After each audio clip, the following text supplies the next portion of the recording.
제34편. 다윗이 아비멜렉 앞에서 미친 채 하다가 쫓겨나서 지은 시.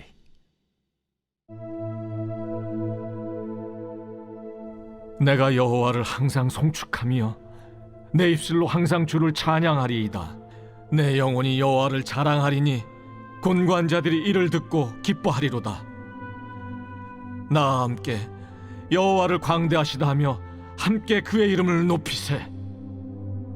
내가 여호와께 간구하며 내게 응답하시고 내 모든 두려움에서 나를 건지셨도다. 그들이 주를 앙망하고 광채를 내었으니 그들의 얼굴은 부끄럽지 아니하리로다. 이 곤고한 자가 부르짖음에 여호와께서 들으시고 그의 모든 환난에서 구원하셨도다. 여호와의 천사가 주를 경외하는 자를 둘러 진치고 그들을 건지시는도다. 사랑하는 성도 여러분, 안녕하세요.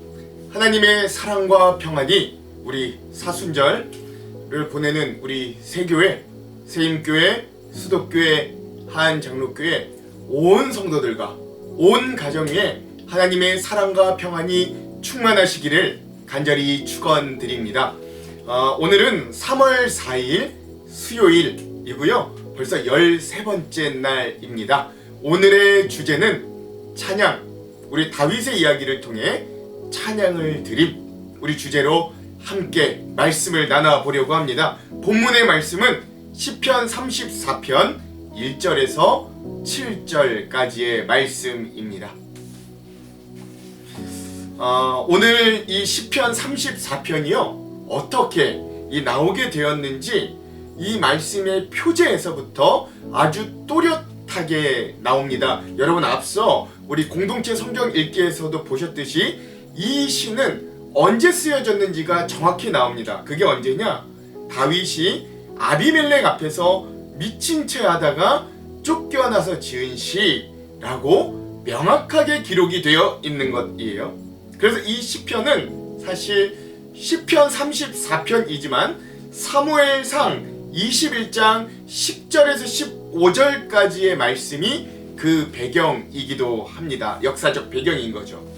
사울 왕에게 쫓겨다니던 다윗은 블레셋의 가드 지방 아기스 왕에게까지 찾아간 겁니다. 그러니까 얼마나 참 이 상황이 급박한지를 알 수 있는데요. 여러분, 옛말에 그런 말 있죠.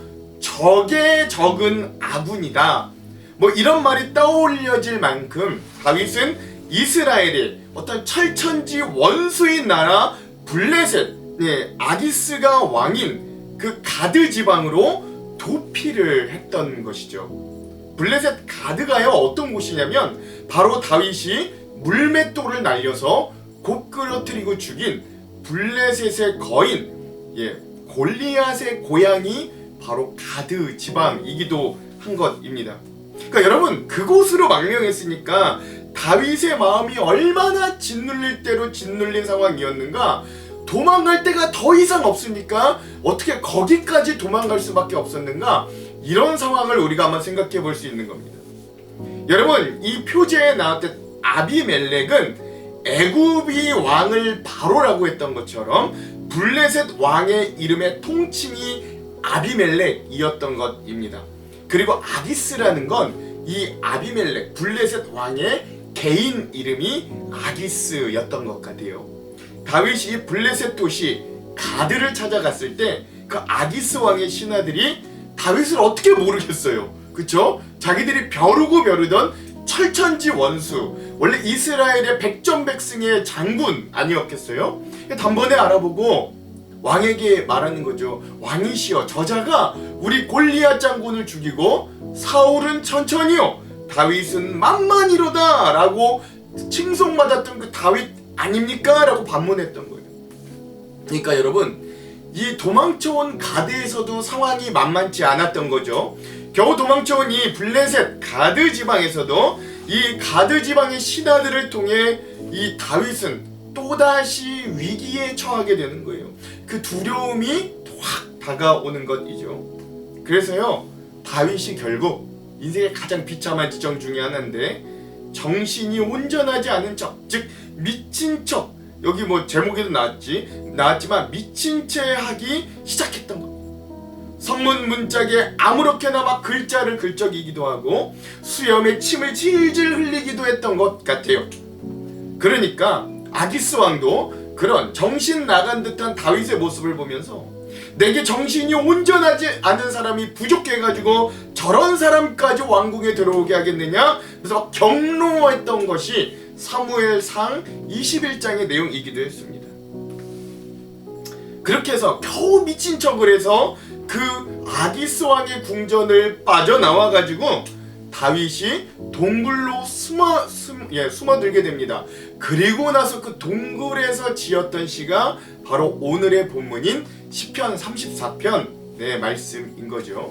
근데 여러분 놀라운 것은요, 이런 기구한 연휴에도 불구하고 이 시편의 시작인 1절에서 다윗이 어떻게 증거하는가 한번 봅시다. 오늘의 본문 말씀인 시편 34편 1절의 말씀을 함께 큰 목소리로 읽어보겠습니다. 시작. 내가 여호와를 항상 송축하며 내 입술로 항상 주를 찬양하리이다. 아멘. 그렇습니다.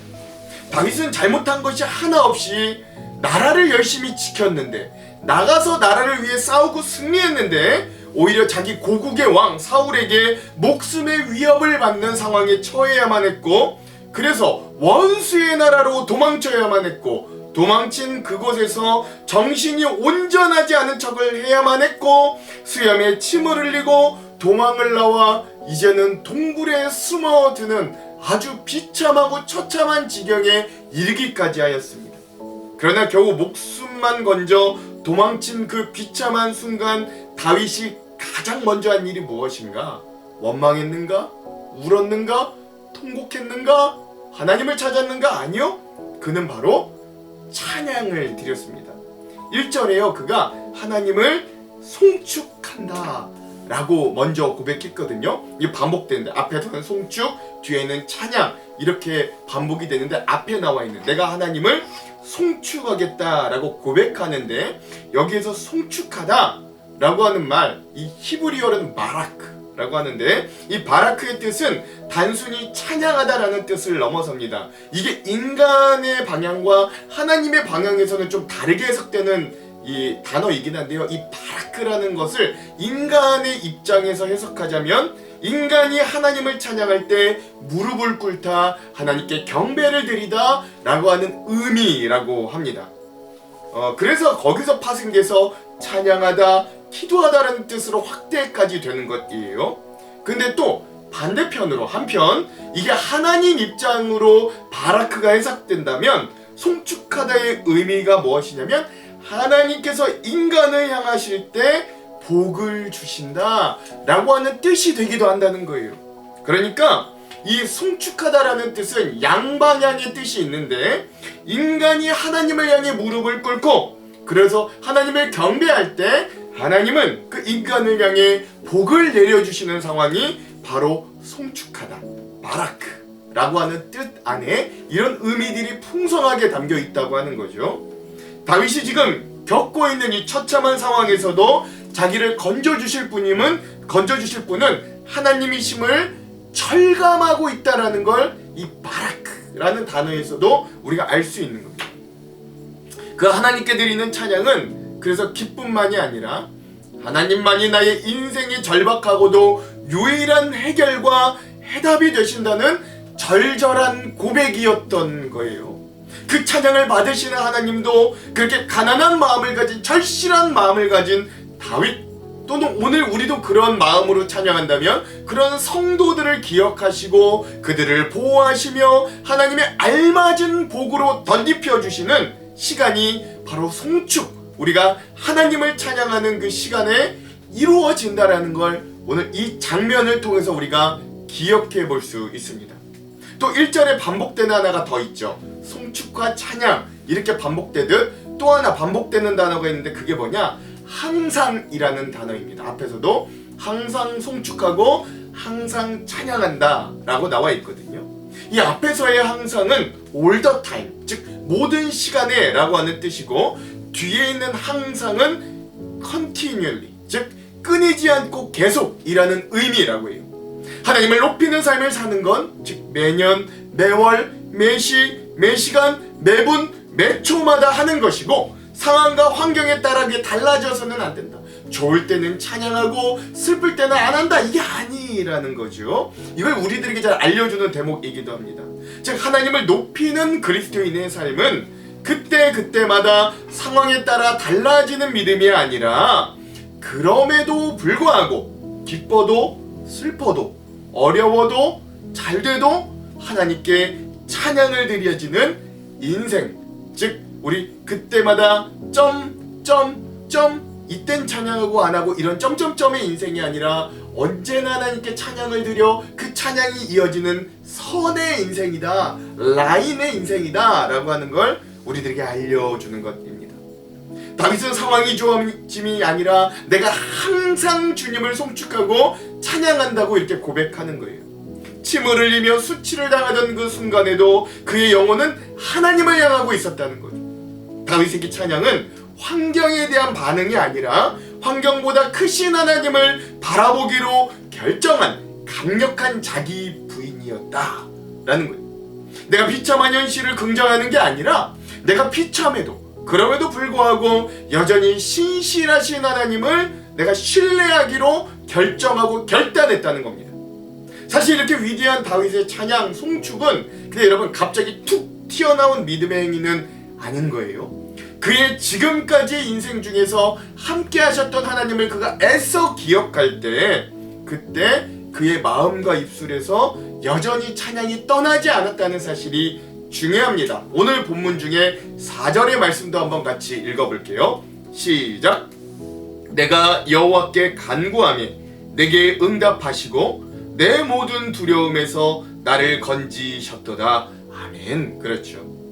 다윗은 가장 비참한 인생의 한 장면 중에서도 하나님께서 그에게 베풀어 주셨던 은혜를 잊지 않고 애써 기억하고 떠올려 봤던 거예요.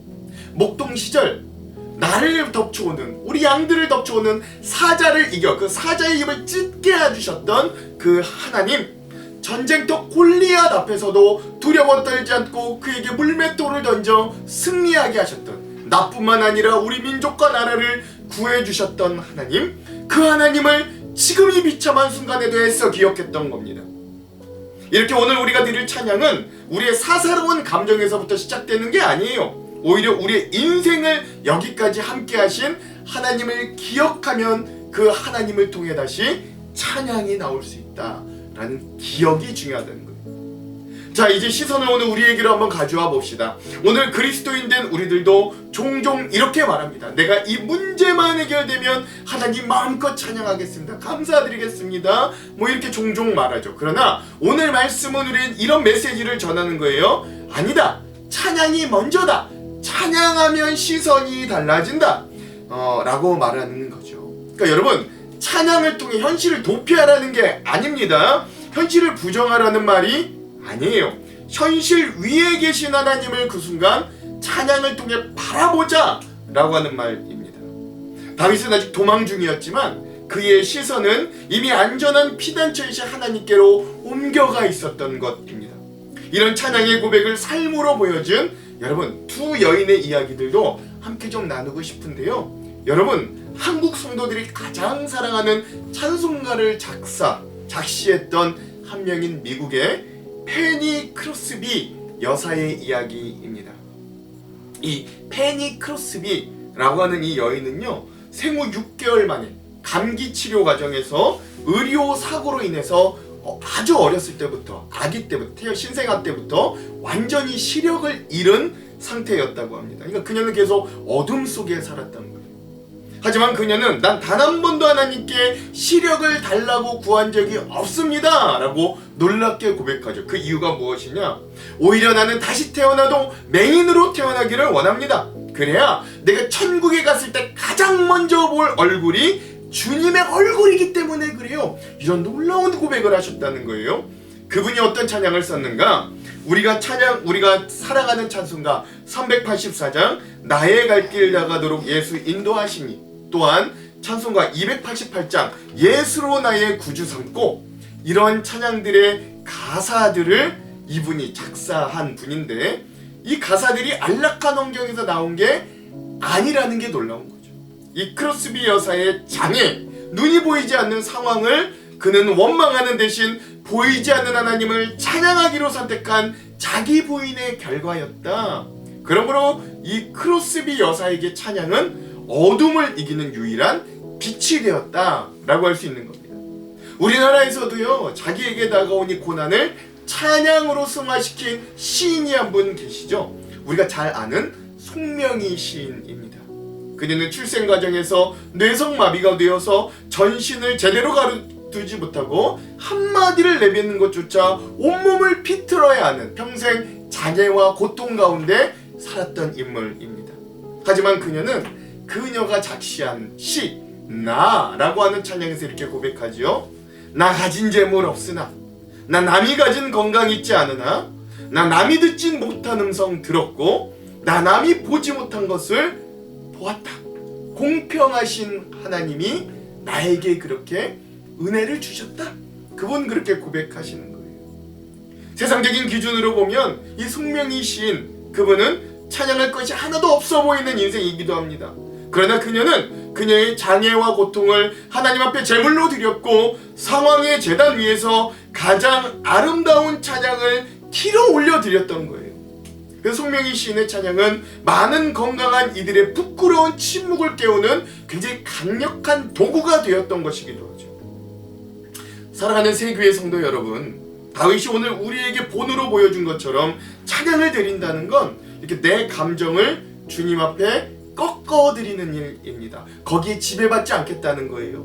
내 마음은 슬프고 억울하고 침묵하고 싶지만 내 입술을 열어 하나님을 높이는 것, 그게 바로 진정한 찬양의 제사입니다. 제사에는 반드시 제물의 죽음이 필요하듯 고난 중의 찬양에는 내 자아의 죽음이 필요한 거예요.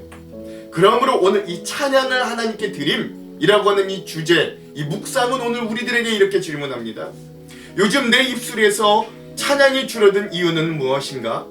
어려움 속에서도 진정 하나님을 찬양할 수 있겠는가? 그럼에도 상황과 환경을 넘어 오늘 내가 하나님께 드리고 싶은 나의 찬양은 무엇인가? 라고 말입니다. 그러므로 오늘 우리가 이렇게 한번 결단하기를 저는 간절히 소망합니다. 문제가 해결되어서 찬양하는 사람, 그게 오늘 내가 아니라 문제 속에서도 찬양을 통해 하나님을 기억하는 사람이 되겠다고 말입니다. 혹시 지금 가정의 문제, 건강의 문제, 재정의 문제, 또 관계의 문제, 신앙의 문제가 있는 분들이 계십니까? 그 자리에서 한번 이렇게 고백해 보십시오. 주님, 상황은 어렵지만 주님을 여전히 신뢰합니다 라고 말입니다. 그 순간 찬양은 노래가 아니라 우리의 삶의 고백이 될 줄로 믿습니다. 사랑하는 성도 여러분, 다윗은 왕궁이 아니라 광야, 목동의 처집, 도망자의 신세, 그 동굴, 거기서 찬양을 배웠습니다. 오늘 우리도 형통이 아니라 연약함 속에서 참된 찬양의 고백을 배우게 될 줄로 믿습니다. 그럴 때 그 찬양은 환경을 이기기 위한 우리의 신앙의 무기가 될 뿐만 아니라 하나님을 붙드는 믿음의 손이 될 줄도 믿습니다. 오늘 하루 어떤 상황과 환경 속에서도 이 찬양을 하나님께 드리는 사순절의 성도들, 그런 하루가 한날이 다 되시길 주님의 이름으로 축원드립니다. 기도할게요. 찬양받기에 합당하신 하나님, 다윗이 비참한 상황에서도 하나님을 향한 찬양을 포기하지 않았던 것처럼 우리도 상황과 환경을 넘어 찬양을 하나님께 드리기를 원합니다. 내 감정과 형편이 주님을 부인하려고 할 때 오히려 내 입술을 열어 주님의 구원하심을 기억하게 하시고, 그럼에도 주님은 선하십니다 선포할 수 있는 그 찬양을 통해 우리의 믿음의 시선이 교정되게 하시고 세상이 줄 수 없는 하늘의 평강과 소망을 맛보게 하여 주시옵소서. 오늘 우리 입술의 모든 고백이 주님이 향기롭게 받으실 제사가 되기를 소망하며 예수님 이름으로 기도드립니다. 아멘. 오늘은 이 영상 이후에 김대한님의 세상의 유혹 시험이 함께 찬양을 듣고 영상을 마무리하도록 하겠습니다. 그럼 사랑하는 성도 여러분, 오늘 하루도 그 사랑에 응답하면서 헌신과 자기 부인으로 용감히 뛰어드는 하루가 되기를 간절히 축원드립니다.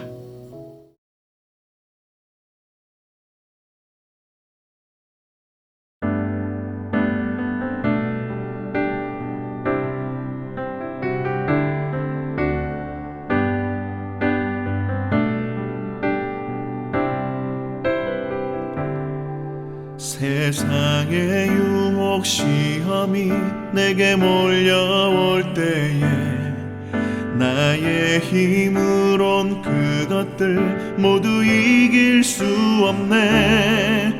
거대한 폭풍 가운데 위축된 나의 영혼 어찌할 바를 몰라 헤매이고 있을 때 주를 찬양 손을 들고 찬양 전쟁은 나에게 속한 것 아니니 주를 찬양 손을 들고 찬양 전쟁은 하나님께 속한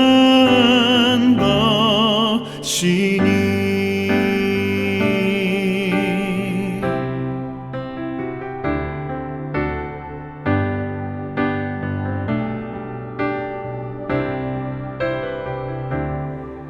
거짓과 속임수로 가득 찬 세상에서 어디로 갈지 몰라 머뭇거리고 있네. 공중의 권세 잡은 자 지금도 우리들을 실패와 절망으로 넘어뜨리려 하네.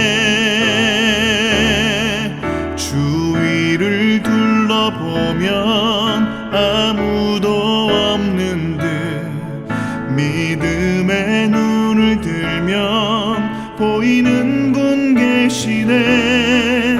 지금도 내 안에서 역사하고 계시는 사망과 어둠의 권세 물리치신 예수님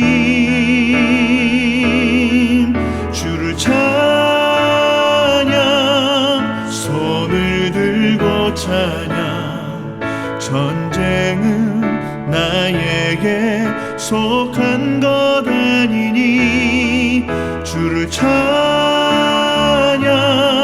손을 들고 찬양 전쟁은 하나님께 속한 것이니